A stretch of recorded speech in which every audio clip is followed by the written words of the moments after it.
So the other day in the last class we were discussing about hepatitis. We did all the way up to chronic hepatitis. There is one last form of hepatitis that we need to discuss, which is fulminant hepatitis. I told you fulminant hepatitis is a little more aggressive, a lot more aggressive than the other type of hepatitis. It will start off as an acute attack, but it will quickly reach all the way up to necrosis. So fulminant hepatitis has two main types. Fulminant.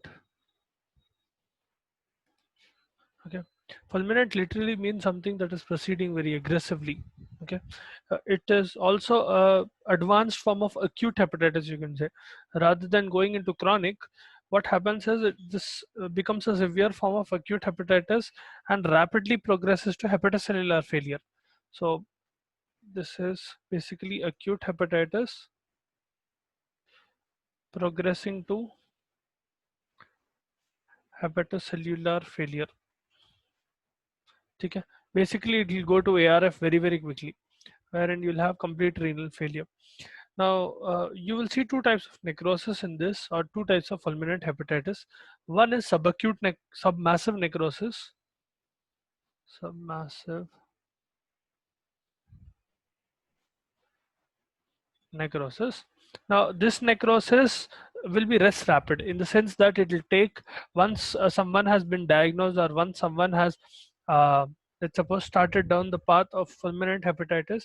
Generally, those the patients who have fulminant hepatitis will have acute hepatitis before, then they will proceed to fulminant rather than directly going into fulminant. Okay, so once they get diagnosed with acute hepatitis and they are proceeding towards have fulminant hepatitis, in case of submassive necrosis, if they are having submassive type of necrosis in fulminant hepatitis, it will take around 3 months for them to have complete renal failure.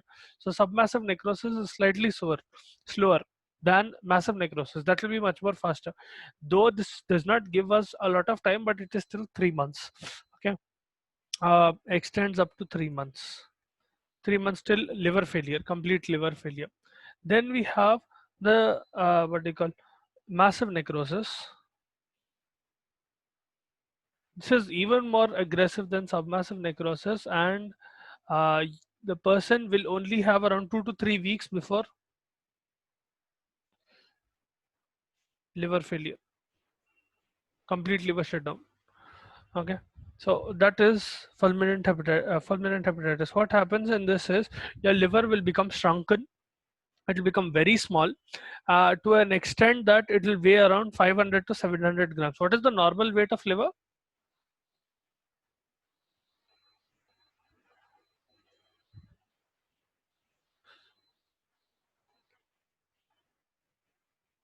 700.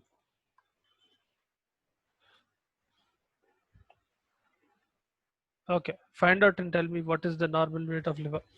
Okay, it will shrink significantly and it will become 5 to 700 grams. And the capsule around your what do you call liver, because of excessive damage and because of rapid shrinking, what will happen, it will become loose and it will become very wrinkled, and you'll be able to see hepatic globules undergo extensive damage, and the area where there is fulminant hepatitis, especially the area where necrosis is occurring, you will see muddy red and yellow necrosis. Sometimes you will be able to see destruction of bile, what do you call this thing, bile canaliculi and all of that, because of which bile will start staining that what do you call damaged tissue. So for example, if I take, let's suppose ऐसा liver है आपका, and let's suppose this part is undergoing necrosis. Okay, in this you'll be able to see areas which have muddy red color, kind of discoloration. So you will see muddy red necrosis, and so kind of coagulative necrosis का वैसा रहता है, muddy red and yellow necrosis. Along with that, the areas, in these areas, the bile canaliculi which are carrying bile to your common bile duct and all of that, those will get damaged, because of which bile will spill over in this tissue. So you will get a greenish tinge as well because of bile. So that occurs in fulminant hepatitis. Now with that we have completed our hepatitis topic altogether. We'll proceed with uh, liver abscess. Is it okay, or do you want me to repeat anything?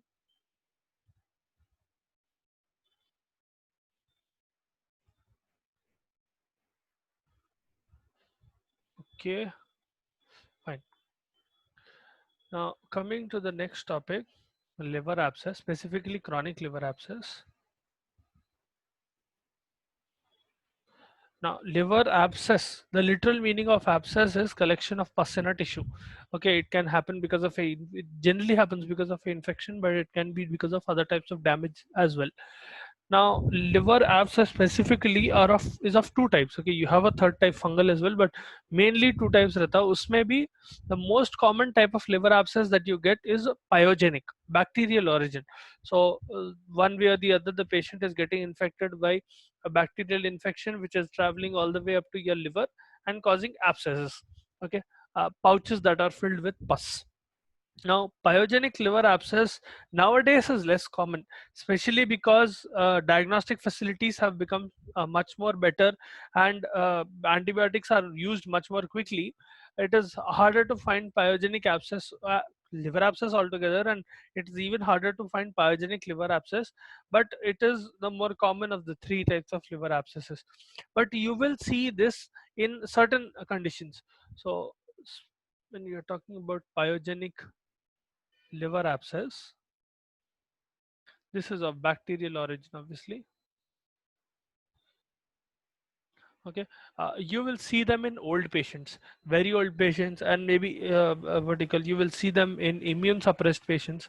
So very old patients, um, immune suppressed patients, especially those with HIV or AIDS, right? Or patients who have undergone intensive chemotherapy.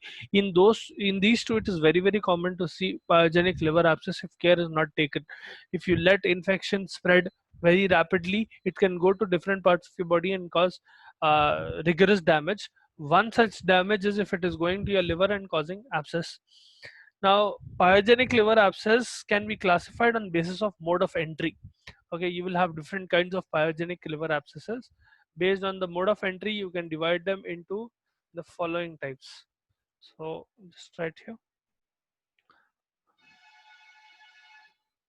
classification based on mode of entry. Okay, the first and foremost will be ascending cholangitis. Okay, ascending cholangitis क्या है? Basically, there is a bacterial infection on top of a gallstone. So in your, one second, I'll show you an image.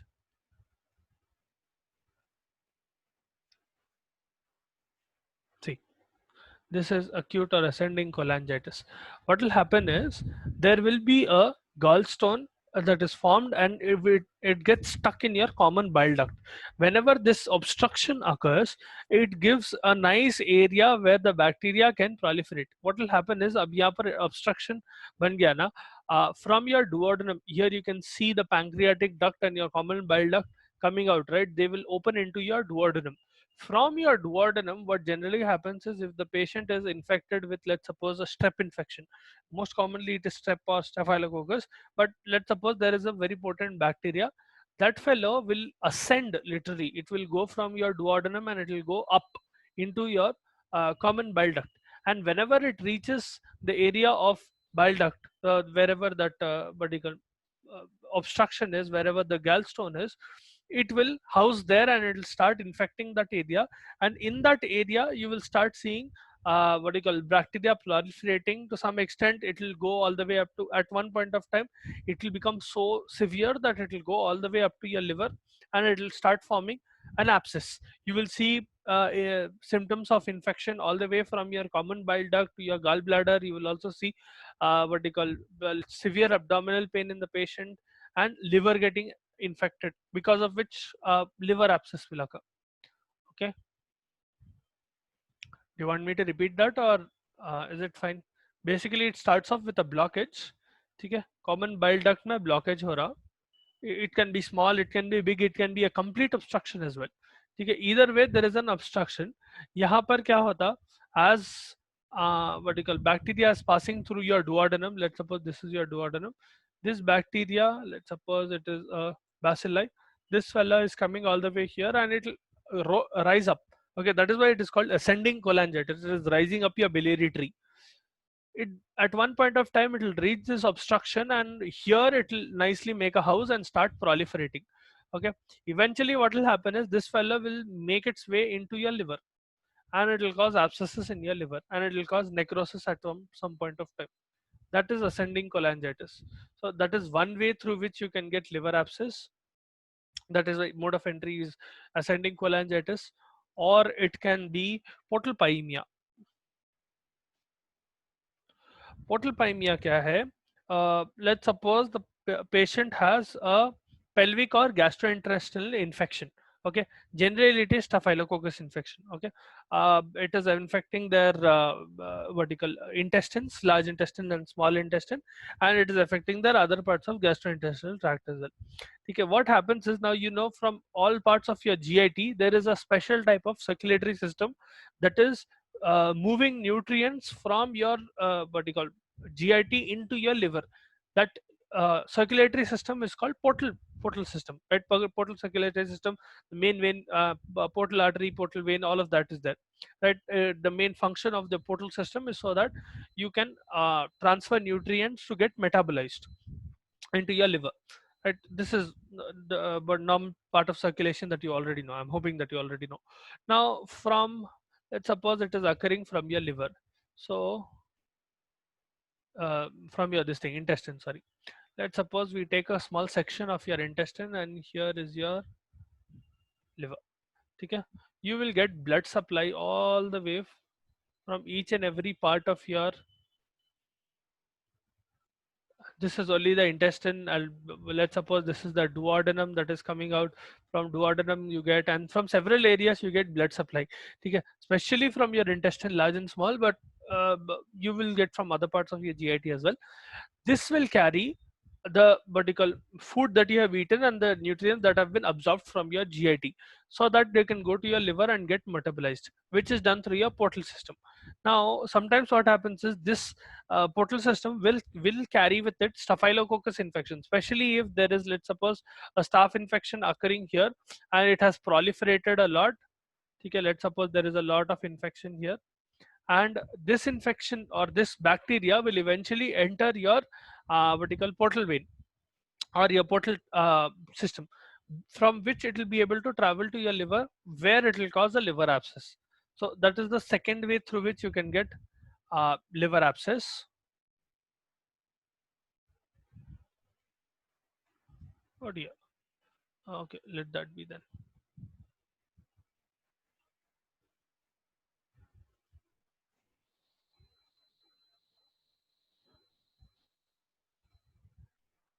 Hmm. Third way is septicemia. What is the difference between septicemia and bacteremia? I'm sure इससे पहले आप लोग कभी ना कभी पढ़े होंगे. What is bacteremia and what is septicemia?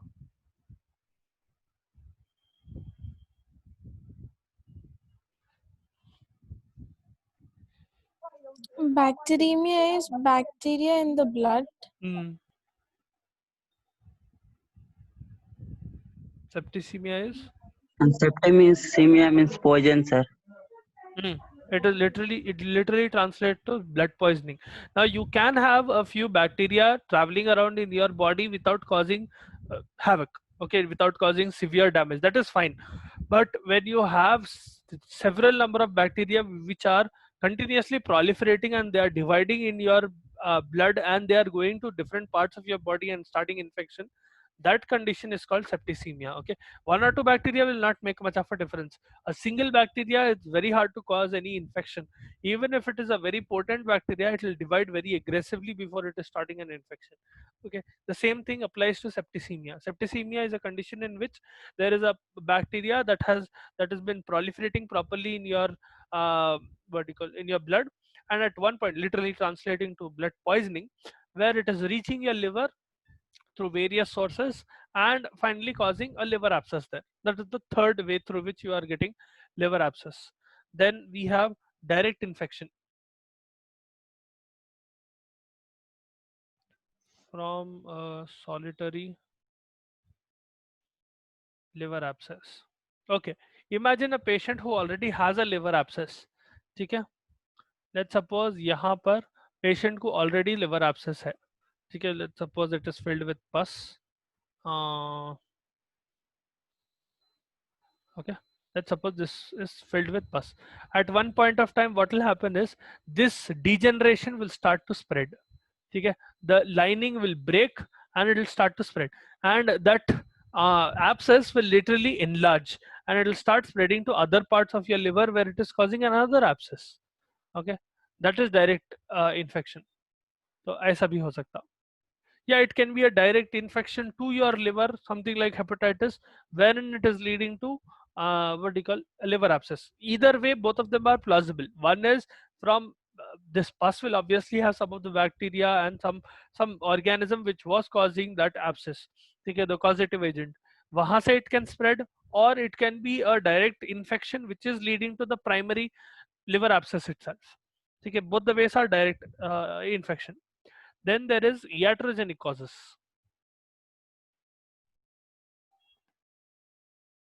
Okay, iatrogenic causes are all those causes that are caused by a doctor. In the sense that, let's suppose someone is performing biopsy or someone is performing surgery and liver surgery, and they have not uh, cleaned their equipments properly, surgical equipments. Let's suppose they have not sterilized their scalpel properly or any other part, ठीक है, suction or जो भी है आप use कर रहे. So from that surface, a bacteria or the causative agent can transfer to your liver, and later on after surgery, you'll be able to find out that the patient might be suffering from a liver abscess. This can be because of negligence during the surgery or during a procedure done by a doctor or by a healthcare professional. Okay, biopsies can be done by other people as well. You need not need a proper doctor as well. But uh, when you are performing it, if you are not able to take proper precautions, it can lead to what do you call problems. One such problem is a liver abscess. Then we have cryptogenic causes. The last one, cryptogenic. इन लोगों को idiopathic भी बोलते हैं. These are unknown causes. You cannot diagnose. You cannot point out what is causing liver abscess, but we do know there is liver abscess in the patient. Okay. Generally, what happens in liver abscess is the patient will have a characteristic pain, right upper quadrant pain. RUQ pain बोलते हैं उसको. ठीक है. So the patient will have right upper quadrant pain.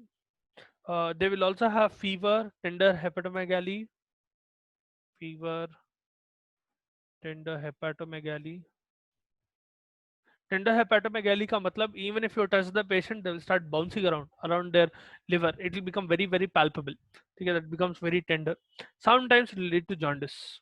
Not always, but sometimes can lead to jaundice depending on the size of that liver abscess and how aggressively it is enlarging. Now, generally, pyogenic abscesses are small. They will be 1 centimeter in diameter or slightly more. Okay, I'll show you an image of how a liver abscess looks. 1 second.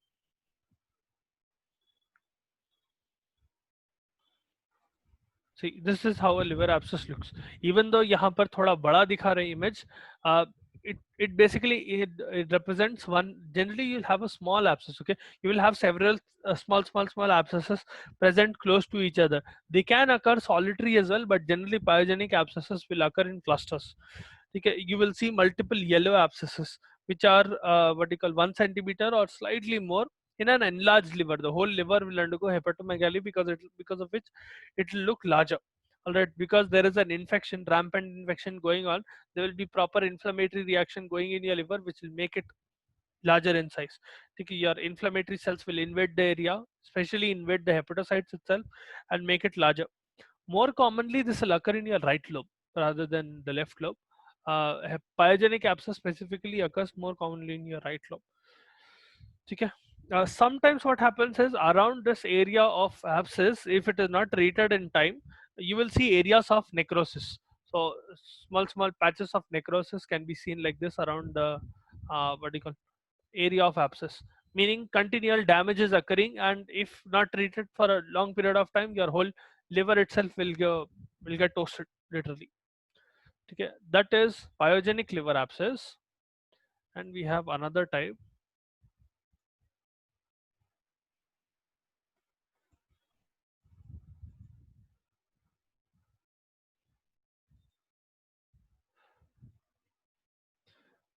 The next type is amoebic liver abscess. Now, amoebic liver abscess is caused by one organism, which is Entamoeba histolytica. Ever heard of this fellow?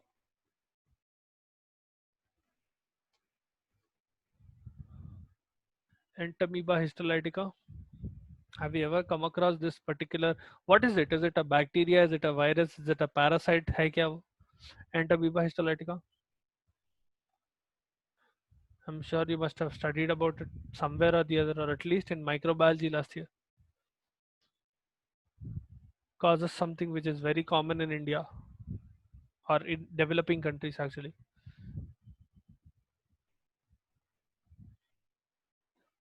Acha, find out and tell me. So you have to find out and tell me two things. What is the normal weight of liver, and find out and tell me who is Entamoeba histolytica, and what is it? What type of organism it is? Now, generally, amoebic liver abscesses are caused by Entamoeba histolytica from an intestinal lesion. So the patient will already have an Entamoeba histolytica infection, specifically in their intestines, and from those intestines, what will happen is, specifically in your colon, it will go all the way into your colonic mucosa. It will penetrate into your colonic mucosa, and at one point of time, it will reach systemic circulation. From systemic circulation, the trophozoite of this Entamoeba histolytica will enter portal venous system, wherein it is able to get access to your liver. It will go all the way up to your liver and cause blockage, where it is leading to liver, liver abscess. It will start causing blockage in your intrahepatic portal radicals, wherein it will start a vertical necrosis and inflammatory damage, and all the adjacent liver parenchyma will start getting destroyed. So you have simple mechanism. You have one particular, let's suppose this is Entamoeba histolytica. This fella is entering into your colon, causing infection there. It is penetrating deep into your mucosa, going all the way deeper and reaching your systemic circulation, specifically your portal vein. Once it enters your portal vein, portal vein is a direct entry into your liver, wherein this fellow will go and start blocking several portal blood vessels, okay, small blood vessels that are present in your capillaries that are present in your liver, and it will start forming an abscess in your liver. Okay? This abscess though is much more larger. Generally, amoebic liver abscess is almost the size of an orange. Okay, it is much more bigger than pyogenic liver abscess. I'll show you one image. One second. See, this is how a pyogenic liver abscess will look. On the one image on the left is slightly smaller. The image on the right is how much a amoebic liver abscess will look. Okay, it will be very large. And what you see is that it will generally occur solitary. There will not be more than one abscesses that are formed. This will be located in the right lobe, especially in the posterior section, posterior superior section. Okay, facing your back. Right. So and the center of that abscess, this area, it will become reddish in color. So what you see in this abscess is, though it is very big and what you call solitary, this will have a reddish thick, reddish to brownish coloration. Okay, so you will have a little bit of red and you will have a little bit of brownish discoloration in this area. Thick pus, the pus that is present in that abscess will be reddish brown in color, and you will see degenerated liver cells around this area. Sometimes a lot of leukocytes will enter this area, including that pus area. You will see strands of connective tissue and cell debris that were formed. Okay?